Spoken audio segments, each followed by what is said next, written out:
देखो बच्चों, हमको ये क्वेश्चन दिया हुआ है। इस क्वेश्चन को करने से पहले ना मैं आपको कुछ चीज़ें बताना चाहूँगा जो इंपॉर्टेंट है। इधर देखो जो बोर्ड पे हमने अभी तक ना आपको क्या बताया, हमने अभी तक आपको ना दो फेजर बताए। कौन कौन सा? एक वोल्टेज फेजर बताया और एक इम्पिडेंस फेजर बताया। तो ना इसमें हमने ना आपको ना ये बता दिया कि नेट वोल्टेज कैसे निकालते हैं और इम्पिडेंस कैसे निकालते हैं, मतलब नेट अपोजिशन कैसे निकालते हैं। इसका हमने आपको फॉर्मूला बता दिया।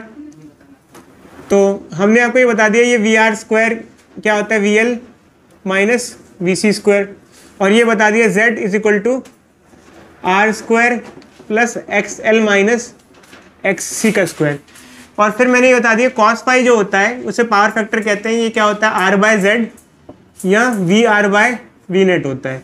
बट एक्चुअली क्या है कि जानने के लिए ना थोड़ा सा और भी चीज़ें ज़्यादा जरूरी है हमको आगे। जैसे मान लो, जैसे फर्स्ट पॉइंट तो आप इम्पिडेंस का चाहोगे, जैसे क्वेश्चन में किसी भी, जैसे इसमें दे रखा है, अभी हम डिस्कस करेंगे बाद में, तो आप निकाल लोगे। बट अगर जैसे हमसे आरएमएस करंट पूछा है सर्किट का, तो इसके लिए भी आपको ना एक चीज़ सीखनी पड़ेगी। देखो जैसे सर्किट में करंट निकालते हैं तो करंट क्या होता है, वोल्टेज बाय अपोजिशन। जैसे नेट वोल्टेज लोगे पहले, तो पूरे सर्किट का करंट निकाल रहे हो तो पूरे सर्किट की नेट वोल्टेज मतलब नेट आरएमएस वोल्टेज और नेट अपोजिशन। अच्छा ये बताओ इस सर्किट में नेट अपोजिशन क्या है। इस सर्किट में जो नेट अपोजिशन है, जैसे मान लो कोई एक एलसीआर सर्किट है, उसमें जो नेट अपोजिशन होता है वो होता है जेड। क्या होता है? जेड। इम्पिडेंस ही नेट अपोजिशन है, क्योंकि एलसीआर सर्किट में अपोजिशन कौन लोगे, तीन अपोजिशन है एलसीआर में, एक इंडक्टिव रिएक्टेंस, एक कैपेसिटिव रिएक्टेंस और एक रेजिस्टेंस, और तीनों को मिला के जो अपोजिशन बनती है इसे कहते हैं इम्पिडेंस। तो जैसे अगर आपको किसी सर्किट में पूछा जाए नेट करंट निकालना है, मतलब आरएमएस करंट निकालना है, तो आप ये फॉर्मूला लगाओगे वहाँ। फिर कई बार बात आ जाती है कि जैसे अगर आपको पावर डिसिपेटेड निकालना है सर्किट में, पावर, तो पावर डिसिपेटेड का जो फॉर्मूला होता है वो बेसिक सा फॉर्मूला हमने आपको प्रोवाइड किया हुआ है। पावर डिसिपेटेड जो सर्किट का फॉर्मूला होता है वो होता है V R M S I R M S cos phi. अच्छा सिर्फ ऐसा नहीं है कि यही आप लगाओ, और भी हमारे पास है। कैसे? देखो पावर इज इक्वल टू क्या क्या हमने पढ़ा हुआ है, voltage into current, I square R या वी स्क्वायर बाय आर। तो यहाँ पर एक इसके हिसाब से तो ये फॉर्मूला हो गया, और क्या फॉर्मूला बनेगा इसके हिसाब से, क्या फॉर्मूला बनेगा, आई स्क्वायर आर एम एस, और यहाँ रेजिस्टेंस था, यहाँ नेट अपोजिशन क्या है, जेड। किस केस में? एलसीआर सर्किट में। एलसीआर सर्किट में रेजिस्टेंस नहीं होता, वहाँ रेजिस्टेंस की जगह नेट अपोजिशन लिया जाता है जेड, जिसे कहते हैं इम्पिडेंस। और अगर ये वाला फॉर्मूला यूज करेंगे ये, तो क्या हो जाएगा, V R M S square, यहाँ देखो ये वी स्क्वायर बाय आर, यहाँ आर की जगह क्या आ जाएगा, जेड। कॉस फाई हमेशा रहेगा ही रहेगा, तीनों केस में से कॉस फाई रहेगा ही रहेगा। ठीक है, ऑल दो आप किसी तरीके से सिंप्लीफिकेशन और फर्दर कर दो, और फर्दर सिंप्लीफिकेशन कर दो तो हो सकता है कॉस फाई चला जाए, बाद में कट जाए कहीं भी, बट फिलहाल रहेगा ही रहेगा। अब जैसे कई बार बच्चे सिंप्लीफिकेशन कर देते हैं और, बट इन तीनों फॉर्मूले में तो ऐसे रहेगा ही रहेगा। ठीक है, तो देखो बच्चों हमको ये क्वेश्चन दिया हुआ है, और ये जो क्वेश्चन है ना, इधर देखो, अगर आपने ये क्वेश्चन कर लिया तो समझ लो पीछे से लेकर आज तक पूरी जितना भी टॉपिक है सारा पढ़ लिया। और ये क्वेश्चन में सब कुछ शामिल है इसी का, काफ़ी हद तक 50 to 60% सिलेबस, 70% सिलेबस इस क्वेश्चन के अंदर इंक्लूडेड है। अभी क्वेश्चन में क्या दिया हुआ है एक बार देख लेते हैं, इसको बहुत ध्यान से देखना बच्चों, क्योंकि स्टार्टिंग से लेके एंड तक जो भी चीज़ें हैं, ज़्यादातर चीज़ें इसमें शामिल है, 50% सिलेबस इसमें है। क्वेश्चन में क्या दिया हुआ है, हमारे पास एक कैपेसिटर है, एक इंडक्टर है, कोई एक रजिस्टर है। कैपेसिटर का कैपेसिटिव रिएक्टेंस दे रखा है, इंडक्टर का इंडक्टिव रिएक्टेंस दे रखा है, और रजिस्टर का रेजिस्टेंस दे रखा है। सप्लाइड वोल्टेज दे रखी है हमको, इतनी सप्लाइड की गई है। पूछा गया है कि सर्किट का इम्पिडेंस क्या होगा, इम्पिडेंस क्या होगा, आरएमएस करंट सर्किट में क्या होगा। वैसे करंट जो सर्किट में होगा वो तीनों एलिमेंट से क्या होगा, सेम होगा, क्योंकि तीनों क्या है, सीरीज में। अंदर देखो अच्छे, फोकस रखो सभी। ये जो क्वेश्चन है 50% सिलेबस का क्वेश्चन है, ध्यान रखना। Potential drop across inductor, capacitor and register क्या होगा, ये पूछा हुआ हमसे। पावर डिसिपेशन इन सर्किट क्या होगा, इक्वेशन ऑफ करंट क्या होगा। मतलब मोस्टली हमने सारी चीजें पूछ ली हैं। और जैसे कि अच्छी फॉर्मुलेज हमने आपको दे दिए कि जैसे कोई सर्किट होता है उसमें नेट वोल्टेज का फॉर्मूला ये होता है, इम्पिडेंस का फॉर्मूला ये होता है, पावर फैक्टर निकालने का फॉर्मूला आर बाय जेड या V voltage across register by net voltage होता है। करंट निकालना है तो V/RMS/Z होता है, पावर के फॉर्मूलेज होते हैं। तो ये सारे फॉर्मूलेज हम लोग यूज़ करने वाले हैं। तो एक स्टेप बाय स्टेप चलते हैं। तो सबसे पहले जब हम ये क्वेश्चन चालू करेंगे तो हमको यहाँ पे जो वोल्टेज दी हुई है, ये इक्वेशन दी है, ये वोल्टेज सप्लाई की है। ये जो वैल्यू होती है ये पीक वैल्यू होती है, इसे V0 कहते हैं। कैलकुलेशन में हमें पीक वैल्यू फिलहाल किसी काम की नहीं है, क्योंकि हमसे पीक वैल्यू नहीं पूछी गई है। हमसे क्या पूछी गई है? हम मोस्टली जो ज़्यादातर चीज़ें डील करते हैं वो RMS में करते हैं। पीक वैल्यू जो दी हुई है, हमको दी हुई है, हमको जो पीक वैल्यू दी हुई है वो दे रखी है 300 वोल्ट। RMS वैल्यू क्या होगी बच्चे बताओ? 300/√2 वोल्ट। ये सबसे पहला हमारा स्टेप हो गया। अब हमको क्या पूछा है? इम्पीडेंस सर्किट का पूछा हुआ है। इम्पीडेंस कैसे निकालते हैं बच्चों? R का square plus XL minus XC का स्क्वायर। तो ये ज़्यादातर बच्चों ने कर लिया होगा। रेजिस्टेंस कितना है यहाँ पर हमारा? 300 का स्क्वायर प्लस XL कितना है? 700 माइनस 300 माइनस 700 का स्क्वायर। ठीक है, कोई नहीं। इधर देखो बच्चे बोर्ड पे, ये क्या हो जाएगा? 900 प्लस 1600 कितना आ जाएगा? Z 1000 सॉरी सर, ये क्या आ जाएगा? कोई नहीं, इधर देखो बच्चे, अच्छी बात है। ये कितना आ जाएगा? 500 ओम। तो सर्किट का जो नेट अपोजिशन है, जिसे हम इम्पीडेंस कहते हैं, ये 500 ओम आ गया।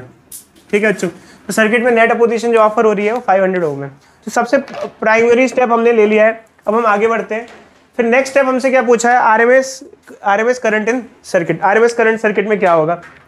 अगर आपको सर्किट का RMS करंट निकालना है तो आपको फॉर्मूला लगाना पड़ेगा। कौन सा फॉर्मूला बच्चों? IRMS is equal to VRMS by net opposition. Net opposition क्या होती है? इम्पीडेंस। तो RMS करंट क्या होगा बच्चे? VRMS कितना है? 300/√2 और नेट अपोजिशन कितनी है? 500।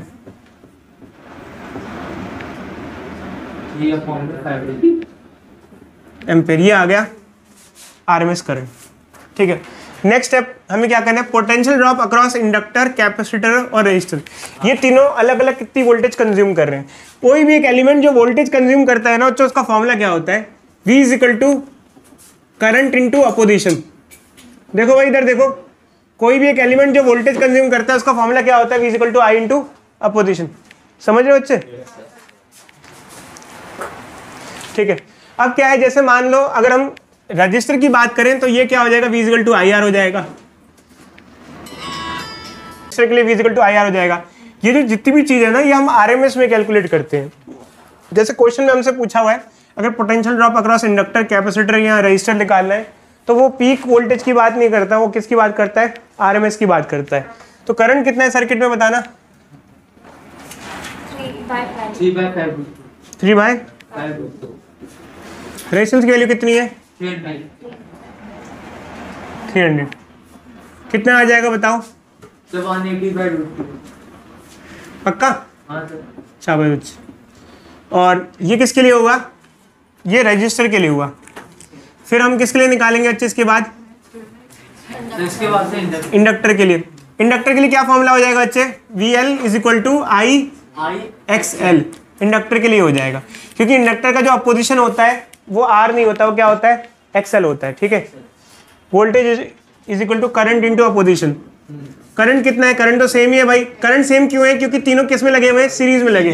भाई देखो, सीरीज LCR सर्किट है, इंडक्टर, कैपेसिटर और रजिस्टर तीनों ही सीरीज में है, तो करंट तो तीनों से सेम ही होगा, सेम वैल्यू का करंट होगा।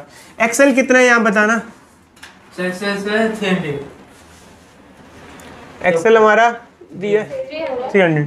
कितना है बच्चे इसका आंसर? ये भी सेम है, 180/√2। और V, अब हम क्या निकालना है? आखिरी VC निकालना है ना, वोल्टेज अक्रॉस कैपेसिटर। चलो ये क्या हो जाएगा? I कितना है? वही है हमारा 3/, और कैपेसिटी ये कितना आ जाएगा बच्चे? तो ऐसे हमने इंडिविजुअल का निकाल लिया। अच्छा, हम चेक भी कर सकते हैं क्या ये आंसर सही आया है या गलत है। कैसे चेक कर सकते हैं? देखो हम कैसे चेक कर सकते हैं, हमने आपको एक बताया था फॉर्मूला होता है बच्चे, सप्लाइड वोल्टेज और पोटेंशियल ड्रॉप क्या होना चाहिए? सेम होना चाहिए।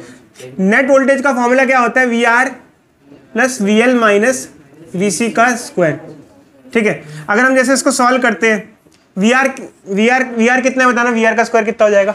इसका स्क्वायर 180 बाय रूट 2 का स्क्वायर, और वी एल माइनस वी सी कितना हो जाएगा? वी एल माइनस वी सी कितना हो जाएगा? 420 को माइनस 240 पक्का? अगर 420 को 180 से माइनस करेंगे तो 240 आएगा। कोई नहीं बच्चे, अगर आप सिर्फ इसको सिंप्लीफाई करोगे तो ये किसके बराबर आएगा? इसके बराबर आएगा। समझो बच्चे क्यों? क्योंकि हमने सर्किट का एक रूल होता है, जितना वोल्टेज सप्लाई जितना हुआ है और जो एलिमेंट कंज्यूम कर रहे हैं वो क्या होना चाहिए? इक्वल। तो यहाँ जो सप्लाइड वोल्टेज है वो तो हमको दे रखा है, ये सप्लाई वोल्टेज है, और कंज्यूम जो हो रहा है वो डायरेक्टली तीनों को ऐड नहीं कर सकते। जैसे रेजिस्टर कितना कंज्यूम कर रहा है? इतना। इंडक्टर कितना कंज्यूम कर रहा है? इतना। और कैपेसिटर कितना कंज्यूम कर रहा है? इतना। अगर आपसे नेट वोल्टेज कंज्यूम पूछेंगे तो मैंने आपको पहले ही बताया था कि तीनों को डायरेक्ट ऐड नहीं कर सकते। तो फिर कैसे करते हैं? फिर हम क्या करते हैं? मैंने आपको बताया था ना, क्या फॉर्मूला लगाते हैं हम लोग? ये वाला फॉर्मूला लगाते हैं। अब जैसे हमने ये वाला फॉर्मूला लगाया इन तीनों का, तो जो नेट वोल्टेज आएगा वो इसके बराबर ही आएगा, क्योंकि नेट वोल्टेज और सप्लाई वोल्टेज क्या होता है? सेम ही होता है। तीनों की वोल्टेज डायरेक्ट ऐड नहीं हो सकती। हमने तीनों की वोल्टेज निकाली ना, ये इतना वोल्टेज खा रहा है, इतना वोल्टेज खा रहा है। अगर आपसे नेट पूछें तो आप तीनों को ऐड करके नहीं बता सकते हैं। तीनों का नेट वोल्टेज बताना है तो ये फॉर्मूला लगाओगे, और जो नेट वोल्टेज तीनों खा रहे हैं वो सप्लाई वोल्टेज की क्या होना चाहिए? बराबर। सप्लाई वोल्टेज कितना है? ये। तो ये अगर सॉल्व करोगे तो ये बराबर आएगा। अगर नहीं आया तो हमारा जो सॉल्यूशन है वो क्या है? गलत है। कई बार एग्जामिनेशन में इवन क्वेश्चन ऐसे ही दे दिया होता है, यहाँ तक पूछा होता है। जैसे मान लो ये पेपर था, यहाँ तक क्वेश्चन आया इसमें, थर्ड स्टेप तक, और ये पूछ लिया गया कि अब आप चेक कर लो क्या आपका आंसर सही है या नहीं है, चेक करके दिखाओ। चेक करके दिखाने में हमको क्या करना पड़ेगा? इसको सिंप्लीफाई करेंगे, और अगर इसको सिंप्लीफाई किया और यही वैल्यू आ गई तो इसका मतलब हमारा आंसर सही है, कि जितना हम सप्लाई कर रहे हैं उतना ड्रॉप हो रहा है। बट ध्यान रखना चाहिए, क्वेश्चन में पूछा इसलिए जाता है क्योंकि ड्रॉप करने में डायरेक्टली यहाँ पे तीनों को ऐड नहीं किया जा रहा है, तभी आपको ये कैलकुलेशन करनी पड़ेगी, क्योंकि यहाँ डायरेक्ट एडिशन से नेट वोल्टेज नहीं आती है।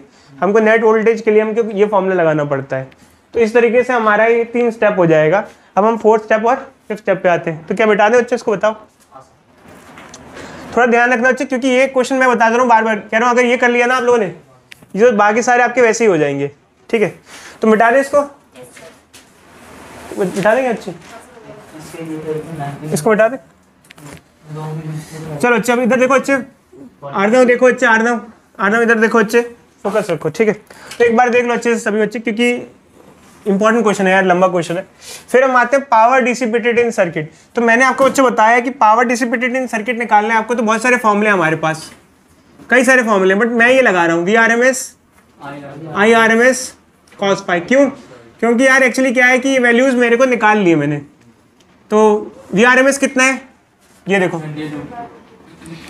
300 बाय रूट 2। IRMS कितना है? ये 3 बाय 5 रूट 2। अच्छा, cos phi नहीं निकाला मैंने अभी तक।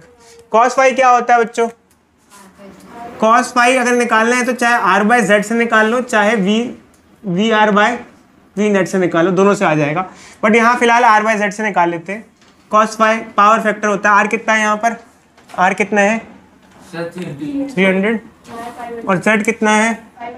हमने निकाला 500। तो ये हमें निकालना पड़ता है, ध्यान रखना। मैंने आपको ना, जब अभी मैंने आपको फेजर डायग्राम पढ़ाया था, तो फेजर डायग्राम में मैंने आपको नेट वोल्टेज पढ़ाया, नेट मतलब इम्पीडेंस पढ़ाया, फिर मैंने आपको पावर फैक्टर पढ़ाया।